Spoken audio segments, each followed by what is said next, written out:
specific moment in your life that you thought that you needed to change or decided to change? I think that when I went to college as an athlete and they told me that I was going to be subjected to drug testing, is when I really had kind of an inclination that I was going to struggle with drugs, because it was really difficult for me to put it down, and which resulted, eventually in me getting dismissed from the university. But that was kind of the first time I said to myself, like, this is bigger than I thought it was. I have two organizations, the Heron Project and Heron Wellness. Can you share us some information about them? Heron Project is something that I started, 10 years ago. I wanted to help. I wanted to be part of someone else's story. Someone gave me an opportunity to get help when I had nothing. So I wanted to be a resource. I wanted to influence and give people hope, and not only the person reaching out for help, but their families.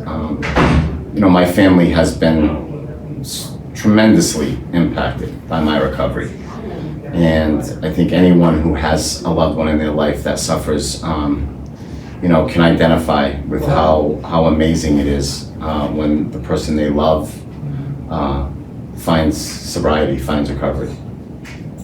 When I was watching your video, when you had to sit in front of the press and in front of your mom and tell everyone, like, yeah, I've been doing this, like, you had to, like, come out and tell your story in front of everyone while you were going through all of it. Do you think that's important to share, or do you think that made it harder for you? I don't know. It's a very good question.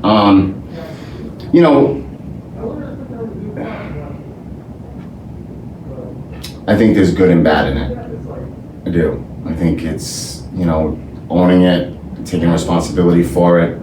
I don't know if the public kind of humiliation was necessary. I think we've come a long way when it comes to substance use. I think most people now are trying to leave the word abuse out and just substance use. But when I overdosed and I had just finished playing for the Celtics, and the headline in the paper, in the Boston newspapers, was "What a shame." And I don't think they would get away with that today. I think we've come a long way to not display in a newspaper that someone almost dying is what a shame. And it was I think people like me and people telling their stories have broken the stigma down somewhat over the years, and something that I'm proud of.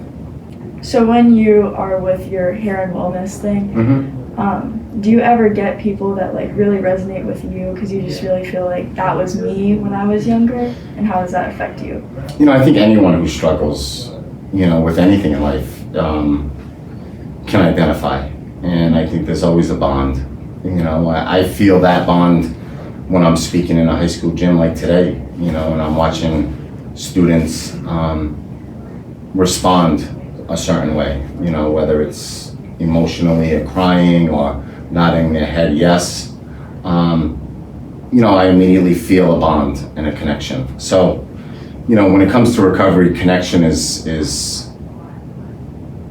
it's so important. It's so important to connect yourself with others. I often tell people at my wellness center, in recovery, you kind of need like a starting five. You need, 4 other people in your life that are gonna, they're not gonna be afraid to play with you when you're down 30 points in a game. And they're not gonna be afraid to, hold you accountable in life, not just around drugs and alcohol, but everything. So,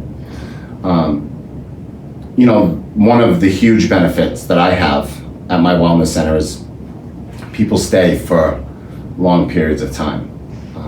It's not really a typical 30-day program. So, there's a couple of mid-20-year-old young adults there right now that have been there for 6 months. So in 6 months, you get close, and we become very close and connected. Advice would you give students going to college in the fall who would be around those sort of like things? You know, having 2 children in college, right? I think it's the conversation is, I never ever told them to avoid it, right? Like, I still believe there's a place for them, and you can still have fun and be part of it.